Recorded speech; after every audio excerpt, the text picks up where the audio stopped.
Bismillahirrahmanirrahim. Assalamualaikum warahmatullahi wabarakatuh. Inilah malam-malam pertama di alam kubur. Allah Subhanahu wa Ta'ala berfirman, tiap-tiap yang berjiwa akan merasakan mati, dan sesungguhnya pada hari kiamat sajalah disempurnakan pahalamu.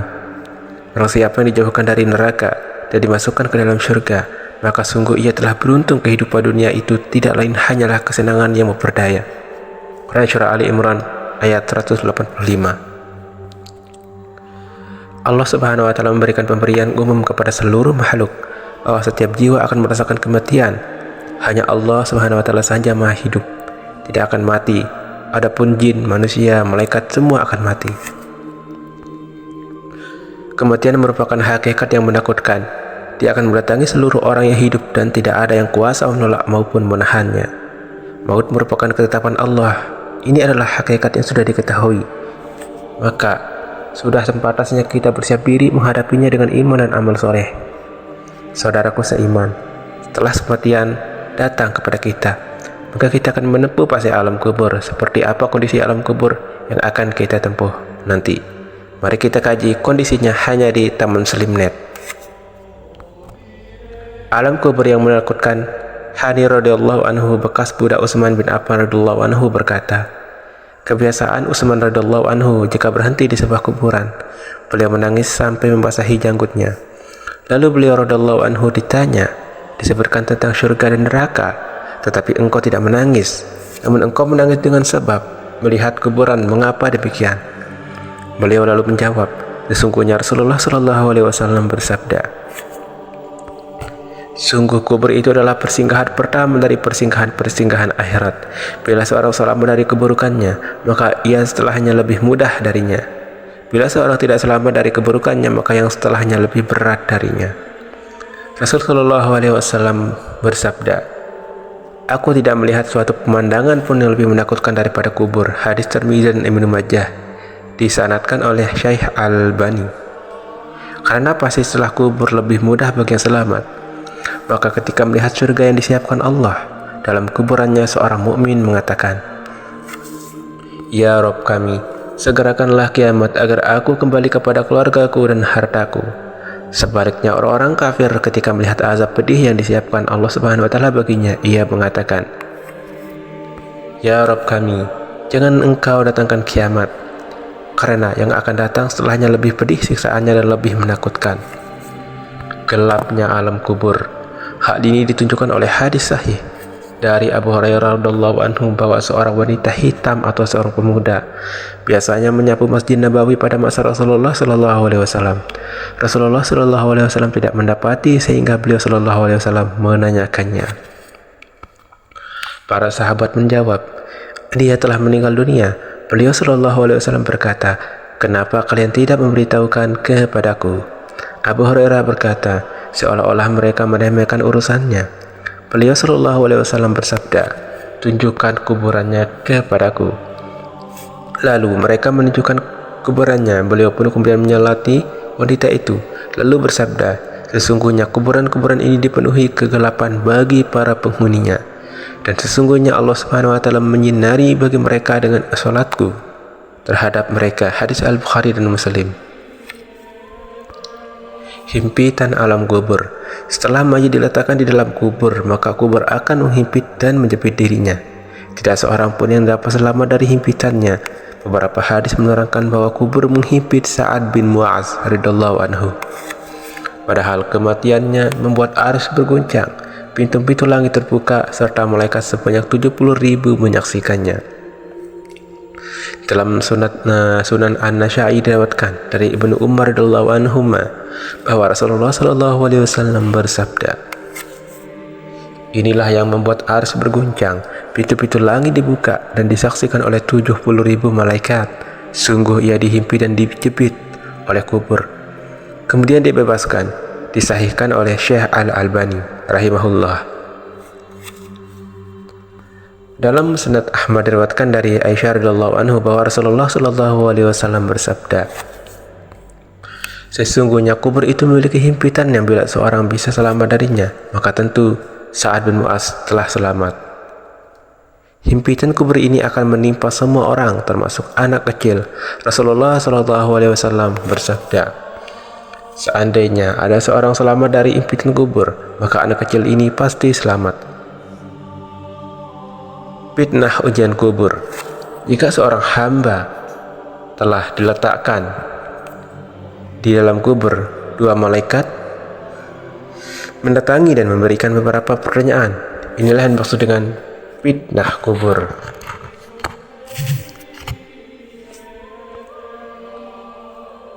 Ujian kubur dalam hadis sahih diriwayatkan Imam rahimahullah dari sahabat Al-Bara bin Azib radhiyallahu anhu. Rasulullah SAW bersabda, kemudian dua malaikat mendatangi dan mendudukannya. Lalu keduanya bertanya, siapakah Rabbmu? Dia si mayit menjawab, Rabbku adalah Allah. Kedua malaikat itu bertanya, apa agamamu? Dia menjawab, agamaku adalah Islam. Kedua malaikat itu bertanya kembali, siapakah laki-laki yang telah diutus kepada kamu ini? Dia menjawab, beliau adalah utusan Allah Subhanahu wa ta'ala. Kedua malaikat itu bertanya, apakah ilmumu? Dia menjawab, aku membaca kitab Allah, aku mengimaninya dan membenarkannya. Lalu seorang penyeru dari langit berseru, hamba-Ku telah berkata benar, berilah dia hamparan dari surga dan berilah dia pakaian dari surga. Bukankah sebuah pintu untuknya ke surga? Maka datanglah kepadanya bau dan wangi surga dan luasnya baginya dalam kubur sejauh mata memandang. Dan datanglah seorang laki-laki berwajah tampan kepadanya, berpakaian bagus, beraroma wangi, lalu mengatakan, bergembiralah dengan apa yang menyenangkanmu. Inilah hari yang engkau telah dijanjikan kebaikan. Maka roh orang mukmin itu bertanya kepadanya, siapakah engkau? Wajahmu adalah wajah yang membawa kebaikan. Dia menjawab, aku adalah amalmu yang soleh. Maka roh itu berkata, Rabbku, tegakkanlah hari kiamat, sehingga aku akan kembali kepada keluargaku dan hartaku. Pertanyaan ini juga dilontarkan kepada orang kafir, sebagaimana dijelaskan oleh Nabi yang mulia Sallallahu Alaihi Wasallam. Kemudian ruhnya dikembalikan di dalam jasadnya, dan dua malaikat mendatanginya dan menundukkannya. Kedua malaikat itu bertanya, siapakah Rabbmu? Dia menjawab, hahaha, aku tidak tahu. Kedua malaikat itu bertanya, apakah agamamu? Dia menjawab lagi, hahaha, aku tidak tahu. Kedua malaikat itu bertanya, siapakah laki-laki yang telah diutus kepadamu ini? Dia pun menjawab lagi, sungguh aku tidak tahu.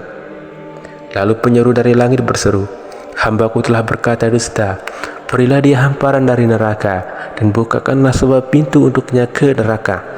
Maka panas neraka dan asapnya datang mendatanginya dan kuburnya disempitkan sehingga tulang-tulangnya rusuknya berhimpitan.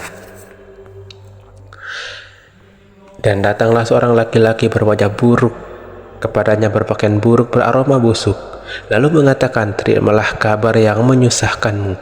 Inilah hari yang kamu telah dijanjikan keburukan kepadamu. Maka roh orang kafir itu bertanya kepadanya, siapakah engkau? Wajahmu adalah wajah yang membawa keburukan. Dia menjawab, aku adalah amalmu yang buruk. Maka roh itu berkata, Rabbku, janganlah engkau tegakkan dari hari kiamat. Dari hadis yang telah dikemukakan di atas menunjukkan bahwa pertanyaan dalam kubur berlaku untuk umum, baik orang mukmin maupun orang kafir.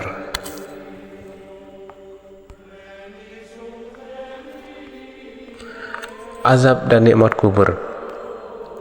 Banyak sekali hadis yang menjelaskan keberadaan azab dan nikmat kubur. Hal ini telah disepakati oleh Ahlus Sunnah wal Jamaah. Imam Ibnu Abil Izzi rahimahullah, penulis kitab Al-Aqidah At-Tahawiyah, berkata, telah mutawatir hadis-hadis dari Rasulullah SAW tentang keberadaan azab dan nikmat kubur bagi orang yang berhak mendapatkannya.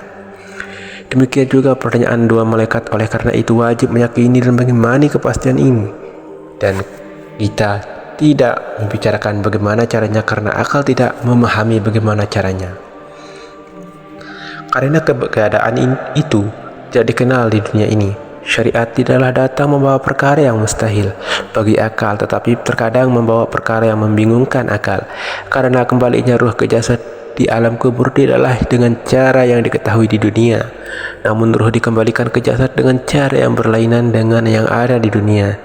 Kitab Syarah Al-Aqidah At-Tahawiyah, halaman 450. Kalangan ateis dan orang-orang Islam mengikuti pendapat para filosof, mengingkari adanya azab kubur. Mereka beralasan bahwa setelah membongkar kubur, mereka tidak melihat sama sekali apa yang diberitakan oleh nas-nas syariat. Mereka semua tidak mempercayai apa yang di luar jangkauan ilmu mereka.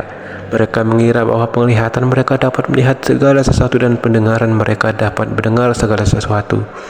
Padahal kita saat ini telah mengetahui beberapa rahasia alam yang oleh penglihatan dan pendengaran kita tidak dapat menangkapnya. Adapun orang-orang yang beriman kepada Allah Subhanahu wa taala akan membenarkan beritanya. Di dalam Al-Qur'an terdapat isyarat-isyarat yang menunjukkan adanya azab kubur, antara lain adalah firman Allah taala tentang Fir'aun dan kaumnya. Fir'aun beserta kaumnya dikepung oleh azab yang amat buruk. Kepada mereka dinamakan neraka pada pagi, petang, dan pada hari terjadinya kiamat. Dikatakan kepada malaikat, masukkanlah Fir'aun dan kaumnya ke dalam azab yang sangat keras. Quran Surah Al-Mu'min ayat 45-46. Imam Ibnu Katsir rahimahullah berkata tentang ayat ini, Fir'aun beserta kaumnya dikepung oleh azab yang buruk, yaitu tenggelam di lautan kemudian pindah ke neraka Jahim. Kepada mereka dinamakan neraka pada pagi dan petang. Sesungguhnya ruh mereka dihadapkan ke neraka pada waktu pagi dan petang sampai hari kiamat. Jika hari kiamat telah terjadi dan jasad mereka berkumpul di neraka, oleh karena inilah Allah Subhanahu wa taala berfirman yang artinya, dan pada hari terjadinya kiamat dikatakan kepada malaikat, masukkanlah Fir'aun dan kaumnya ke dalam azab yang sangat keras, yaitu kepedihannya lebih dahsyat dan siksaannya lebih besar. Dan ayat ini merupakan rekomendasi yang besar dalam pengambilan dalil ahlu sunnah terhadap adanya siksaan barzah di alam kubur, yaitu firman-Nya, kepada mereka dinamakan neraka pada pagi dan petang. Tafsir surah Al-Mu'minin ayat 45-46. Imam Al-Qurtubi rahimahullah mengatakan, mayoritas ulama menyatakan bahwa penampakan neraka itu terjadi di barzah, dan itu merupakan dalil penetapan adanya siksa kubur. Sebab-sebab siksa kubur. Sebab-sebab yang menjadikan seorang mendapatkan siksa kubur ada dua, bagian mujmal, global, dan mufsal, rinci. Sebabnya secara mujmal global yaitu kebodohan terhadap Allah Ta'ala, menyanyiakan perintahnya dan menerjang larangannya. Sedangkan sebab secara mufsal, rinci, adalah perkara yang dijelaskan oleh nas-nas sebagai sebab siksa kubur. Berikut ini adalah di antara sebab mufsal sehingga kita bisa menjauhinya. Namimah, yaitu menyampaikan perkataan seseorang kepada orang lain untuk merusak hubungan mereka. 2. Tidak menutupi diri ketika buang hajat. 3. Kuhulul, yaitu mengambil harta rampasan perang sebelum dibagi oleh imam. 4. Dusta. 5. Memahami Al-Quran namun tidak mengamalkannya. 6. Zina. Yang 7. Riba. Yang 8. Mayit yang ditangisi keluarganya jika mayit tersebut tidak melarang sebelumnya. Hal-hal yang menyelamatkan dari siksa kubur. Perkara yang akan menyelamatkan seseorang dari azab kubur adalah yang mempersiapkan diri sebelum menghadapi kematian yang datang tiba-tiba. Di antara persiapan menghadapi maut adalah segera bertaubat, menunaikan kewajiban syariat, memperbanyak ataupun memperbanyak amal soleh. Memperbaiki akidah, berjihad, berbuat baik kepada orang tua, menyambung silaturahmi dan amal-amal soleh lainnya. Dengan amalan tersebut, Allah Subhanahu wa taala memberinya jalan keluar dari tiap kesulitan dan kesusahan. Ibnu Taimiyah rahimahullah berkata, mengutip hadis Abu Hurairah radhiyallahu anhu yang diriwayatkan oleh Abu Hatim dalam sahihnya, sesungguhnya orang mati dapat mendengar suara langkah kaki orang-orang yang pergi meninggalkannya. Jika ia seorang mukmin, maka sholat berada di dekatlah kepalanya, puasa berada di sebelah kanannya, zakat di sebelah kirinya. Perbuatan baik seperti perkara benar, silaturahmi dan perbuatan baik kepada manusia berada di dekat laki ataupun di dekat kaki mereka. Ia lalu didatangi oleh malaikat dari arah kepalanya. Maka Salat berkata, "Dia arahku, tidak ada jalan masuk." Kemudian ia didatangi dari sebelah kanan. Puasa berkata, "Di arahku tidak ada jalan masuk." Kemudian ia didatangi dari sebelah kiri. Maka Zakat berkata, "Di arahku tidak ada jalan masuk." Kemudian ia didatangi dari arah kedua kakinya. Maka perbuatan baik seperti perkara benar, silaturahmi dan berbuat baik kepada manusia. Berkata, "Di arahku tidak ada jalan masuk." Lalu dikatakan kepadanya, "Duduklah." Ia pun duduk kepadanya. Ditampakkan bentuk serupa matahari yang hampir terbenam. Ia ditanya, "Siapakah lelaki ini yang dulu bersama kalian?